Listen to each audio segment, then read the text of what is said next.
नमस्कार दोस्तों, स्वागत है आप सब लोगों का आज के इस वीडियो लेक्चर में।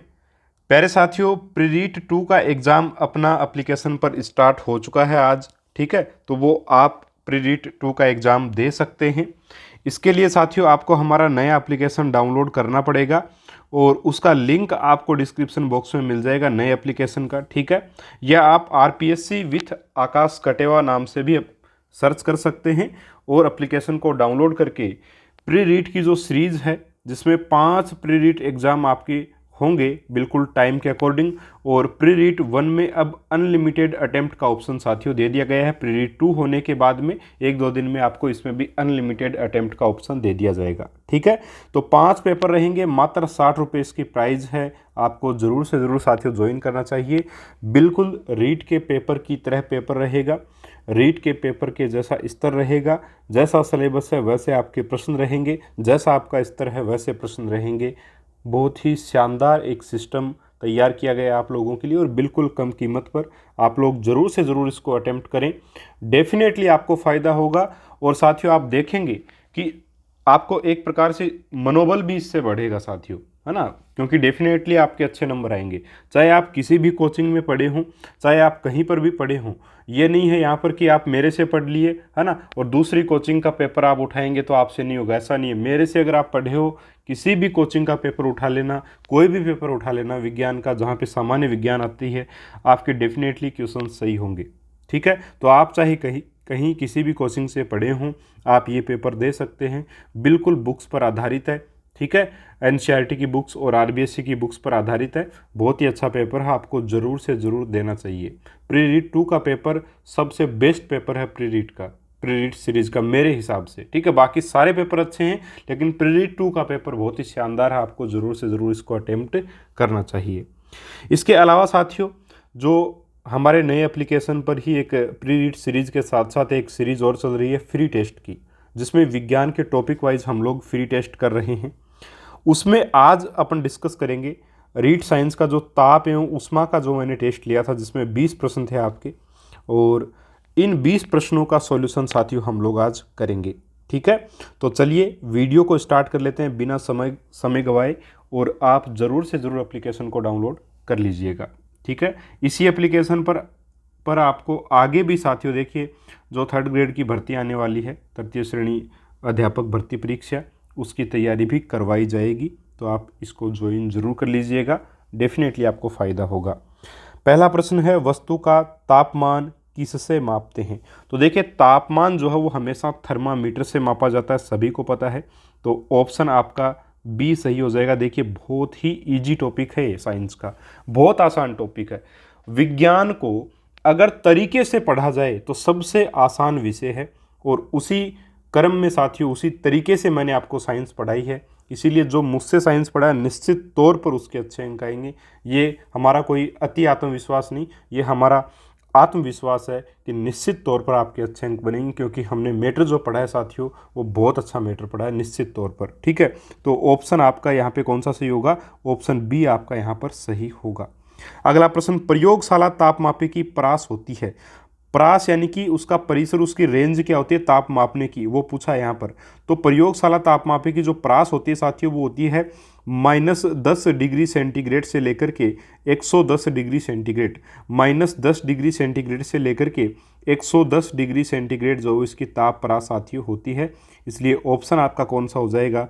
ऑप्शन बी आपका सही उत्तर साथियों हो जाएगा। कुछ बच्चे बोलते हैं सर 10 डिग्री सेंटीग्रेड से आपके 110 डिग्री सेंटीग्रेड होता है, तो ऐसा नहीं है, -110 है साथियों, -110 आएगा, याद रखिएगा इसको। ठीक है, इसके अलावा अगला आपका प्रश्न है, ऊष्मा का प्रवाह होता है कम ताप से अधिक ताप वाली वस्तु की तरफ, अधिक ताप से कम ताप वाली वस्तु की ओर, समान ताप वाली वस्तुओं में, और इनमें से कोई नहीं। तो देखिए, ये तो बहुत आसान प्रश्न है और बहुत इजी आसान से प्रयोग से हम लोग समझ सकते हैं। घर में सब लोग कभी ना कभी आप लोगों ने चाय तो बनाई होगी, चाहे लड़का हो चाहे लड़की हो, चाय तो सब लोगों ने लगभग बनाई होती है।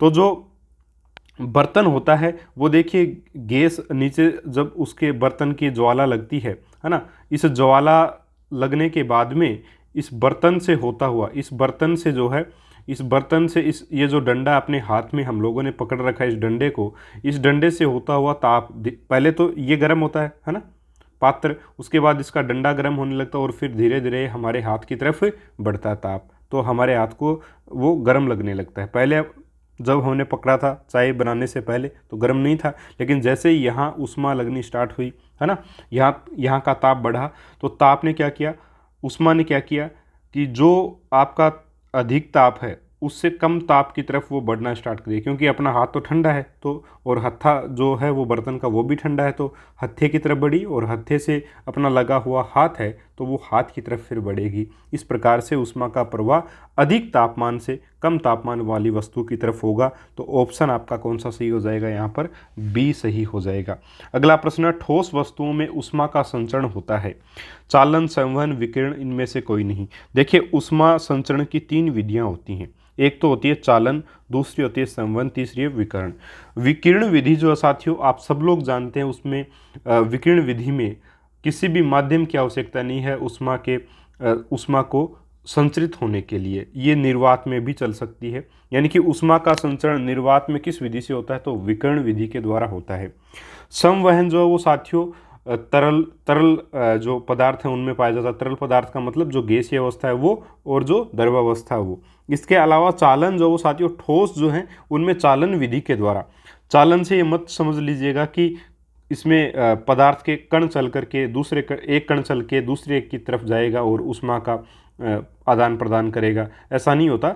चालन यहाँ पे देखिए ऊष्मा भाई ठोस है, उसमें कण बिल्कुल पास पास होते हैं, तो क्या होगा, जैसे गर्म होगा तो वो कण एक प्रकार से कंपन करेगा अपनी माध्य स्थिति के इर्द गिर्द, तो वो फिर अगले कण के टकराएगा, तो उससे अगले कण में क्या चली जाएगी, ऊष्मा चली जाएगी, फिर उससे अगले में, उससे अगले में, इस प्रकार से ऊष्मा का संचरण होता है। और इस विधि को चालन विधि कहते हैं। इसमें जो कण है पदार्थ का वो चल करके नहीं जाता है ना, अपनी इस माध्य स्थिति के इर्द गिर्द ही कंपन करके एक प्रकार से ऊष्मा को संचरित करता है। संवहन विधि में जो है द्रव और गैस के जो कण हैं वो दूर दूर होते हैं, तो वो ऊष्मा पा करके, है ना, ऊपर की तरफ बढ़ते हैं और एक प्रकार से दूसरे कण को ऊष्मा का स्थानांतरण करते हैं। तो यहाँ पर संवहन विधि में जो वो कण चल के एक कण चल के दूसरे के पास जाता है, लेकिन चालन में ऐसा नहीं होता, तो थोड़ा कन्फ्यूजन होता है। बच्चे चालन में ये मान लेते हैं कि कण चल करके दूसरे के पास जाता है, ऐसा नहीं है। ठीक है, तो चालन इसका उत्तर होगा। चलिए आगे बढ़ते हैं, प्रश्न नंबर 5 को डिस्कस करते हैं। हाँ जी, प्रश्न 5 है, ऊष्मा संचरण की किस विधि में द्रव्य के अणु स्वयं एक स्थान से दूसरे स्थान तक ऊष्मा का संचरण करते हैं? तो देखिए स्वयं एक स्थान से दूसरे स्थान पर ऊष्मा का संचरण किस विधि में, अभी भी मैंने आपको बताया संवहन विधि में होता है। तो आपका ऑप्शन कौन सा सही हो जाएगा, ऑप्शन बी यहाँ पर आपका उत्तर हो जाएगा। इसीलिए साथियों देखिए रोशनदान हम लोग घरों में छोड़ते हैं। रोशनदान छोड़ने का क्या फ़ायदा है, कमरे में अपन ऊपर रोशनदान छोड़ते हैं, क्या होता है कि देखिए गर्म तथा कम घनत्व की जो हवा है ना, जो एक प्रकार से जो नीचे हवा कमरे में वो धीरे धीरे गर्म हो जाती है, गर्म होने के बाद में वो हल्की हो जाएगी, हल्की होकर के वो ऊपर उठेगी और ऊपर उठ के रोशनदान से बाहर निकल जाएगी, जिससे कम वायुदाब का क्षेत्र बनेगा। कम वायुदाब का क्षेत्र बनेगा कमरे में, तो खिड़की से ठंडी हवा अंदर आ जाएगी, है ना, ये सिस्टम है। तो रोशनदान इसलिए बनाए जाते हैं साथियों। ठीक है, तो संवहन विधि यहाँ आएगी, ऑप्शन नंबर बी आपका सही होगा। अगला आपका प्रश्न देख लेते हैं, प्रश्न नंबर 6, निम्न में से सत्य कथन की पहचान कीजिए। विकिरण द्वारा निर्वात में ऊष्मा का संचरण होता है, बिल्कुल सही बात है। हीटर से ऊष्मा विकिरण द्वारा ही प्राप्त होती है, बिल्कुल हीटर से जो ऊष्मा की अपने को प्राप्ति होती है वो विकिरण विधि से प्राप्ति होती है। तो 1 और 2 दोनों ही यहाँ पर आपके बिल्कुल ठीक है, इसलिए ऑप्शन आपका कौन सा सही हो जाएगा, ऑप्शन आपका सी यहाँ पर सही हो जाएगा। ठीक है, देखिए प्रकाश तरंग किरणों की भांति जो एक प्रकार से अपन मान सकते हैं कि प्रकाश की भांति, जैसे प्रकाश लाइट जो है वो गति करती है ना, यानी कि विकिरण द्वारा ऊष्मा के स्थानांतरण में ठोस, द्रव या वायु माध्यम की आवश्यकता नहीं होती है। विकिरण जो है वो वास्तव में प्रकाश की भांति विद्युत चुंबकीय तरंगें होती हैं, जो प्रकाश की गति से निर्वात में भी चल सकती हैं। यानी कि जो विकिरण है वो जो प्रकाश किरणें हैं उनकी तरह निर्वात में बिल्कुल चल सकती हैं, और जो जैसे प्रकाश किरणें जो विद्युत चुंबकीय तरंगें होती हैं, उसी प्रकार से विकिरण भी जो विद्युत चुंबकीय तरंगें होती हैं, इसलिए इनको चलने के लिए किसी प्रकार के माध्यम की आवश्यकता नहीं होती है। तो ऑप्शन बी यहाँ पर आपका उत्तर होगा। अगला प्रश्न, किस बिंदु पर फ़ारेनहाइट तापक्रम सेल्सियस तापक्रम का 2 गुना होता है। देखिए एक संबंध सब लोगों ने पढ़ा हुआ है अपना, वो संबंध क्या है, C/5 यानी डिग्री सेंटीग्रेड बटा 5 बराबर फ़ारेनहाइट -32 अपॉन में आपका आ जाएगा 9, और केल्विन के साथ इनका संबंध क्या है, केल्विन -273 और बटा में आपका कितना आ जाएगा 5। ये संबंध होता है साथियों। अब अपने को इस प्रश्न के हिसाब से क्या पूछा, देखिए किस बिंदु पर फ़ारेनहाइट तापक्रम और सेल्सियस तापक्रम, यानी कि इस संबंध से अपने को अब मतलब है, किस बिंदु पर फ़ारेनहाइट तापक्रम सेल्सियस तापक्रम का 2 गुना होता है। यानी कि अपने को प्रश्न में बोला है किस बिंदु पर फ़ारेनहाइट तापक्रम सेल्सियस तापक्रम का 2 गुना होता है। तो F बराबर 2C हम रख देंगे इस समीकरण में, तो C/5 बराबर F की जगह 2C - 32/9 और 9C वज्र गुणा करेंगे अपन यहाँ से, 5 दूनी 10C - 32 गुणा 5 यानी कि 5 दूनी 10 और 16 160।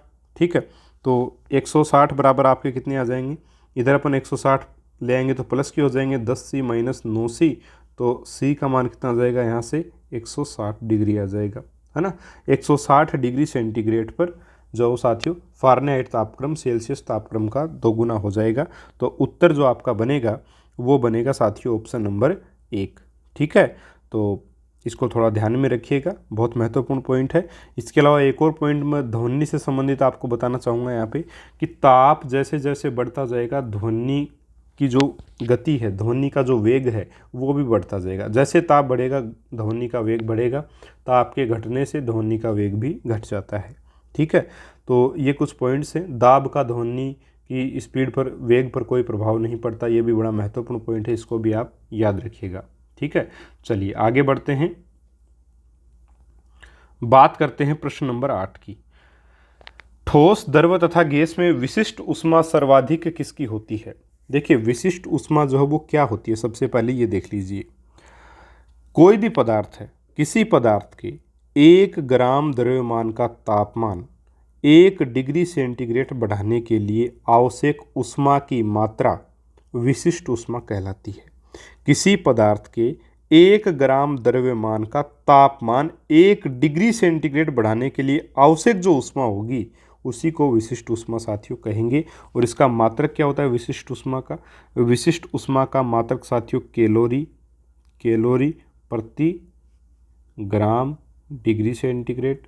ठीक है, या आपका कैलोरी प्रति किलोग्राम डिग्री सेंटीग्रेड या जूल प्रति किलोग्राम डिग्री सेंटीग्रेड, है ना। काफ़ी सारे इसके मात्रक होते हैं। और साथियों हाइड्रोजन गैस की विशिष्ट ऊष्मा जो साथियों सर्वाधिक होती है।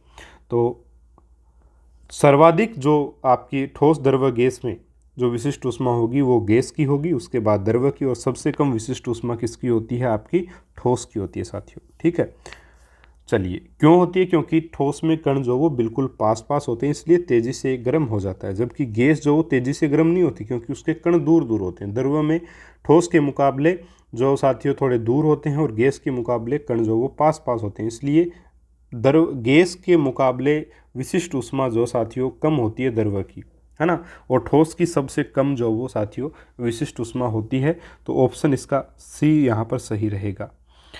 चलिए अगले प्रश्न को डिस्कस करते हैं, प्रश्न नंबर 9 को। प्रश्न 9,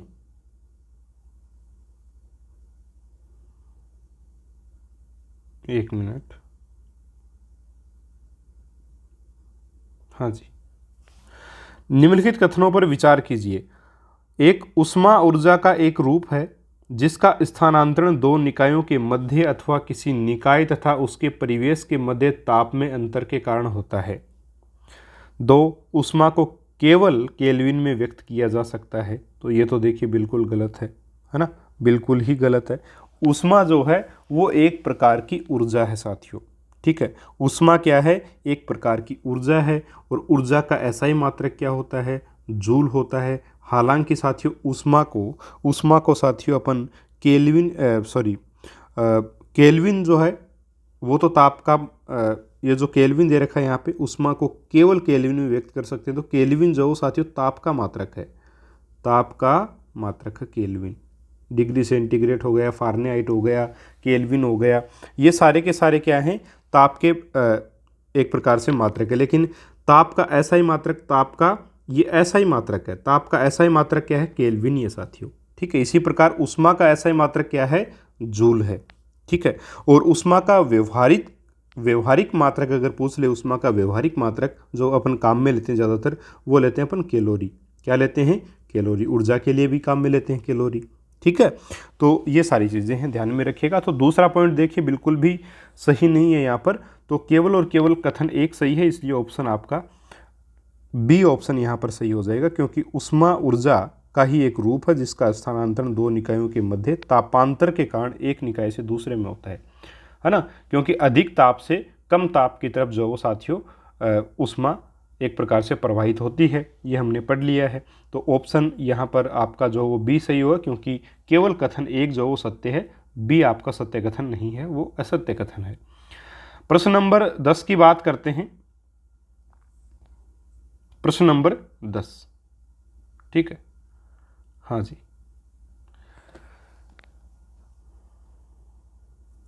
निम्न कथनों में से कौन सा कथन असत्य है। पारा तथा एल्कोहल ऐसे द्रव्य हैं जिनका उपयोग अधिकांश कांच के द्रव्य तापमापियों में किया जाता है। बिल्कुल सही बात है, पारा तथा एल्कोहल का ही उपयोग करते हैं अपन।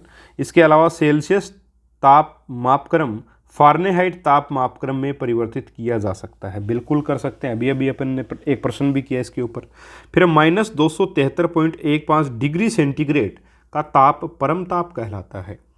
तीसरा पॉइंट, चौथा आपका जो ऑप्शन है वो है तापमापी का उपयोग करके ऊष्मा का मान प्राप्त किया जा सकता है। तापमापी का उपयोग करके ऊष्मा का मान प्राप्त नहीं कर सकते, हम तापमापी का उपयोग करके ताप का मान प्राप्त कर सकते हैं। तो ऑप्शन डी आपका असत्य है, यही आपका उत्तर हो जाएगा। बाकी परम ताप जो वो साथियों 0 केल्विन परम ताप है, और -273.15 डिग्री सेंटीग्रेड ये भी परम ताप होता है। तो ये दोनों एक ही ताप है साथियों, केल्विन में 0 केल्विन बोल दो, और डिग्री सेंटीग्रेड में इसी 0 केल्विन को -273.15 डिग्री सेंटीग्रेड बोल दो, एक ही बात है। ठीक है, तो ऑप्शन आपका डी यहाँ पर सही उत्तर होगा। अगला आपका प्रश्न देख लेते हैं। प्रयोगशाला तापमापी का प्रास प्रायः -10 डिग्री से 110 डिग्री सेंटीग्रेड होता है। बिल्कुल सही बात है। इसके बाद में प्रयोगशाला तापमापी का उपयोग मानव शरीर का ताप मापने के लिए किया जाता है। देखिए, प्रयोगशाला तापमापी का उपयोग करते हैं या डॉक्टरी तापमापी का उपयोग करते हैं। तापमापी कई प्रकार की होती है, डिजिटल तापमापी भी होती है, डॉक्टरी तापमापी भी होती है ना। तो प्रयोगशाला तापमापी भी होती है। प्रयोगशाला तापमापी का उपयोग एक प्रकार से मौसम विभाग वाले अपन कमरे का तापमान मापने में या किसी क्षेत्र विशेष का तापमान मापने में इसका उपयोग करते हैं, है ना, या किसी वस्तु का तापमान मापने में उपयोग करते हैं। लेकिन मानव शरीर का ताप मापने के लिए अपन डॉक्टरी तापमापी का उपयोग करते हैं साथियों, है ना। डॉक्टरी थर्मामीटर जो है उसी को अपन डॉक्टरी तापमापी भी बोल सकते हैं, की बात है। तो डॉक्टरी जो तापमापी होती है, थर्मामीटर जो होता है, डॉक्टरी थर्मामीटर, उसका परिसर जो या परास जो या फिर रेंज उसकी जो है वो 35 डिग्री सेंटीग्रेड से 42 डिग्री सेंटीग्रेड तक के तापमान को माप सकता है। ठीक है, तो यहाँ जो आंसर आपका बनेगा वो देखिए कौन सा हो जाएगा। अपने को पूछा है सत्य कथन, तो ऑप्शन बी आपका बिल्कुल असत्य है। बाकी डिजिटल थर्मामीटर में पारे का उपयोग नहीं किया जा सकता या नहीं किया जाता है। ठीक है, एक ही बात है। तो भाई डिजिटली है वो, तो उसमें पारे का क्या काम है ना। तो इसका उपयोग अपन नहीं करते, ये भी सही पॉइंट है। तो असत्य पूछा था, इसलिए ऑप्शन बी आपका उत्तर हो जाएगा। अगला प्रश्न है, ठंडे देशों में पारा के स्थान पर एल्कोहल को तापमापी द्रव्य के रूप में वरीयता दी जाती है, क्योंकि देखिएगा जो अत्यधिक ठंडे प्रदेश हैं वहाँ पर ये अपनी जो प्रयोगशाला तापमापी होती है जिसमें पारे का उपयोग करते हैं, इसका उपयोग नहीं किया जाता। क्यों? क्योंकि देखिए पारा जो है वो बहुत जल्दी जम जाता है, जबकि जो एल्कोहल है वो बहुत ही कम ताप होने के बाद भी नहीं जमता, यानी कि हिमांक, यानी कि इसका जो जमाव बिंदु वो बहुत नीचे होता है ना। तो इसलिए एल्कोहल का हिमांक काफ़ी नीचे होने के कारण साथियों इसको तापमापी में प्रयुक्त किया जाता है। तो ऑप्शन आपका ए सही होगा यहाँ पर। ठीक है, चलिए आगे बढ़ते हैं। प्रश्न नंबर 13 की बात करते हैं। उबलते जल की तुलना में उसी ताप की भाप प्राय अधिक जलन देती है, इसका कारण क्या है? तो इसका उत्तर होगा वाष्पन की गुप्त ऊष्मा। ठीक है, वाष्पन की गुप्त ऊष्मा देखिए उबलते जल की तुलना में, है ना, उसी ताप की भाप जो वो प्राय अधिक जलन देती है। इसका कारण है कि भाप की जो वाष्पन की गुप्त ऊष्मा है ना, वो साथियों बहुत अधिक होती है। अब गुप्त ऊष्मा क्या होती है देखिए, तो किसी द्रव्य के एकांक द्रव्यमान को उसके क्वथनांक पर द्रव्य से गैस अवस्था में परिवर्तन करने के लिए पदार्थ द्वारा ग्रहण की गई ऊष्मा, है ना। यानी कि कहने का मतलब यही है कि किसी पदार्थ के एक एकांक आयतन या एकांक जो द्रव्यमान है, किसी पदार्थ के एकांक द्रव्यमान की अवस्था परिवर्तन के लिए आवश्यक ऊष्मा को उसकी गुप्त ऊष्मा कहते हैं, ठीक है। और जो बर्फ़ के गलन की गुप्त ऊष्मा है वो 80 कैलोरी पर ग्राम, ठीक है। और जो वाष्पन की, है ना, वाष्पन की गुप्त ऊष्मा है वो 540 कैलोरी पर ग्राम होती है। तो वाष्पन की जो गुप्त ऊष्मा वो बहुत अधिक होती है, इस वजह से उबलते जल की तुलना में भाप प्राय अधिक गर्म होती है। ऑप्शन ए इसीलिए इस प्रश्न का जो साथियों उत्तर आपका रहेगा, ठीक है। चलिए आगे बढ़ते हैं। प्रश्न नंबर 14, ठंड के दिनों में लोहे के गुटके और लकड़ी के गुटके को प्रातः काल में छुएं तो लोहे का गुटका ठंडा लगता है, क्यों? देखिए लकड़ी जो है ना, लकड़ी की तुलना में लोहा ऊष्मा का अच्छा चालक है, इसी वजह से वो जल्दी गर्म भी हो जाता है और जल्दी ठंडा भी हो जाता है। लकड़ी बहुत धीमे गर्म होती है और बहुत धीमे ठंडी होती है, या कम गर्म होती है, ठीक है। या और अपन ये कह सकते हैं कि भाई लोहा है वो एकदम से ठंडा हो जाएगा और एकदम से गर्म भी हो जाता है। जब ठंडा होता है तो बहुत ज़्यादा ठंडा होता है, और गर्म होता है तब भी बहुत ज़्यादा गर्म होता है, एक प्रकार से पिघल ही जाता है। लेकिन लकड़ी जो है वो बहुत अधिक गर्म भी नहीं होती और बहुत अधिक ठंडी भी नहीं होती, ठीक है। तो यहाँ उत्तर आपका बी बनेगा, लकड़ी की तुलना में लोहा ऊष्मा का अच्छा चालक है, ठीक है। अगला प्रश्न, निम्नलिखित में से कौन सा कथन सही है? एक, ऊष्मा सदैव गर्म वस्तु से अपेक्षाकृत ठंडी वस्तु की ओर प्रवाहित होती है, तो ये तो बिल्कुल सही पॉइंट है। दूसरा, वह प्रक्रम जिसमें ऊष्मा किसी वस्तु के गर्म सिरे से ठंडे सिरे की ओर स्थानांतरित होती है चालन कहलाती है। देखिए, वह प्रक्रम जिसमें ऊष्मा किसी वस्तु के गर्म सिरे से, है ना, ठंडे सिरे की, भाई वस्तु की बात की जा रही है, यानी कि किसी ठोस की बात की जा रही है, यानी कि वहाँ पे चालन विधि से ही होगा ऊष्मा का स्थानांतरण, तो ये भी बिल्कुल वैलिड पॉइंट है, सही पॉइंट है।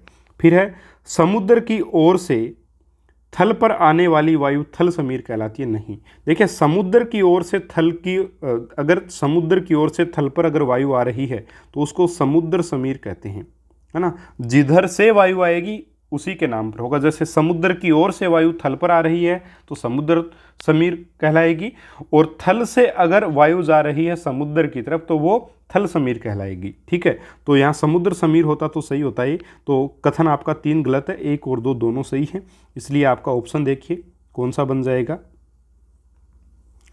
इन ऑप्शंस को देख करके आप बता सकते हैं कि कौन सा ऑप्शन सही होगा। कथन 1 और 2 दोनों ही सही हैं, इसलिए आपका ऑप्शन सी इस प्रश्न का उत्तर होगा।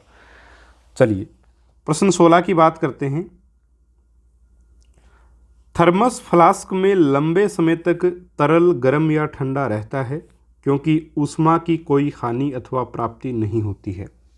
संचालन द्वारा, संचालन का मतलब आप यहाँ चालन ही समझ सकते हैं, संचालन या चालन एक ही बात है। फिर है संवहन एवं विकिरण द्वारा। अगला आपका जो ऑप्शन है वो है ए और बी दोनों, और डी है उपयुक्त में से कोई नहीं। प्रश्न को समझिएगा, थर्मस फ्लास्क में लंबे समय तक तरल गर्म या ठंडा रहता है। अगर हमने थर्मस में गर्म पदार्थ डाल दिया तो वो लंबे समय तक गर्म रहता है, और अगर हम थर्मस में ठंडा पदार्थ डाल देते हैं तो वो ठंडा पदार्थ काफ़ी लंबे समय तक, काफ़ी लंबे कई घंटों तक मतलब उसमें ठंडा रहता है। ऐसा आगे बोला है कि क्योंकि ऊष्मा की कोई हानि अथवा प्राप्ति नहीं होती, है ना। तो क्या कारण है कि ऐसा नहीं होता? क्योंकि थर्मस में न तो चालन की घटना होती है, न संवहन और विकिरण की घटना वहाँ होती है, क्योंकि थर्मस में इस प्रकार से 2 लेयर, जो भी आपका थर्मस होगा उसमें इस प्रकार से 2 लेयर आपकी होती हैं, ठीक है। और इन लेयर्स के बीच में देखिए ये जो लेयर हैं इनके बीच में एक प्रकार से ये ऊष्मा के आदान प्रदान को जो है वो भीतरी प्रवेश और बाहरी प्रवेश के मध्य एक प्रकार से आदान प्रदान बिल्कुल रोक देती है। इस वजह से न तो यहाँ चालन हो पाता है, न संवहन, न विकिरण विधि से ऊष्मा का जो वो साथियों आदान प्रदान हो पाता है। इस वजह से साथियों यहाँ पर जो ठंडा पदार्थ है वो काफ़ी समय तक ठंडा बना रहता है और गर्म पदार्थ काफ़ी समय तक गर्म बना रहता है। ठीक है, तो यहाँ आंसर जो बनेगा ऑप्शन आपका सी बनेगा। ठीक है साथियों, चलिए आगे बढ़ते हैं। प्रश्न नंबर 17 की बात करते हैं। ऊष्मीय विकिरण से संबंधित निम्न कथनों पर विचार कीजिए। एक, ऊष्मीय विकिरण को स्थानांतरण के लिए माध्यम की आवश्यकता नहीं होती, सही पॉइंट है। सभी तप्त पिंड विकिरण ऊर्जा उत्सर्जित करते हैं। सभी तप्त पिंड है ना, यानी कि सभी गर्म पिंड विकिरण ऊर्जा को उत्सर्जित करते हैं, यानी उनसे विकिरण निकलती हैं, तो ये भी बिल्कुल सही पॉइंट है। इसी वजह से तो अपने को जैसे तवा गर्म है ना, और उस तवे को अगर जो तवा गर्म होता है ना, तो उसके पास अगर अपन चेहरा लेकर के जाएंगे तो अपने को अपना चेहरा गर्म होता हुआ नजर आएगा। नज़र क्या आएगा, मतलब महसूस होगा। उसका कारण यही है कि उस तवे से, गर्म तवे से उष्मा जो वो विकिरण के रूप में है ना निकल रही है। तीसरा आपका पॉइंट है, विकिरण के द्वारा ही सूर्य से उष्मा निर्वात से होकर पृथ्वी तक पहुंचती है, बिल्कुल सही पॉइंट है। फिर है, ऊष्मीय विकिरण की चाल निर्वात में प्रकाश की चाल की तुलना में कम होती है, ये बिल्कुल गलत कथन है, क्योंकि देखिए यहाँ क्या बोला है, विकिरण के द्वारा ही सूर्य से उष्मा निर्वात से होकर पृथ्वी तक पहुंचती है। तो जो प्रकाश की चाल है और उसमें विकिरण की चाल है वो साथियों बिल्कुल सेम होती है निर्वात में, अलग अलग नहीं होती। उसमें विकिरण और प्रकाश की चाल निर्वात में समान होती है, यहाँ बोल रखा कम होती है, दोनों की समान ही होगी। ठीक है, तो केवल और केवल आपके पूछा क्या सत्य कथन बताने, तो 1, 2 और 3 ये तीनों कथन आपके सही हैं, इसलिए 1, 2, 3 ऑप्शन सी आपका उत्तर जो हो यहाँ पर बन जाएगा। फिर अब प्रशीतक में उपयोग होने वाली गैस है, तो प्रशीतक यानी कि एक प्रकार से जो ठंडक करने वाले जो भी उपकरण हैं उनमें किस गैस का उपयोग अपन करते हैं, तो फ्रियोन गैस का उपयोग करते हैं प्रशीतक में। तो फ्रियोन यहाँ पर आपका उत्तर जो हो साथियों बन जाएगा। ठीक है, चलिए आगे बढ़ते हैं। अगला आपका प्रश्न है, लकड़ी की एक चम्मच को आइसक्रीम के प्याले में डुबोया गया, इसका दूसरा सिरा तो चालन के कारण ठंडा हो जाएगा, संवहन के कारण ठंडा हो जाएगा, विकिरण के कारण ठंडा हो जाएगा। अब कुछ बच्चे क्या करेंगे, चालन के कारण ठंडा हो जाएगा ये करके आ जाएंगे, जबकि ये गलत है। क्यों, क्योंकि लकड़ी जो साथियों उष्मा की चालक नहीं होती है ना, कुचालक होती है, इसलिए ठंडा नहीं होगा ये। ठीक है, तो ऑप्शन आपका क्या बनेगा, ऑप्शन डी आपका बनेगा। अगला आपका प्रश्न है, स्टेनलेस इस्पात की कढ़ाई में प्राय कॉपर की तली लगाई जाती है, इसका कारण क्या है। ठीक है, अब भाई कॉपर या तांबे की जो तली है वो क्यों लगाते हैं। तांबे की तली कढ़ाई को अधिक टिकाऊ बना देती है, ऐसी कढ़ाई देखने में सुंदर लगती है, स्टेनलेस इस्पात की अपेक्षा तांबा उष्मा का अच्छा चालक है, और डी ऑप्शन है, स्टेनलेस इस्पात की अपेक्षा तांबे को साफ करना अधिक आसान है।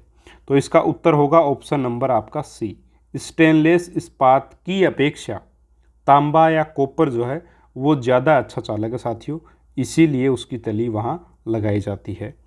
तो ऑप्शन आपका कौन सा सही होगा, ऑप्शन सी इस प्रश्न का उत्तर सही होगा। तो ये कुछ 20 महत्वपूर्ण प्रश्न थे ताप और ऊष्मा से संबंधित।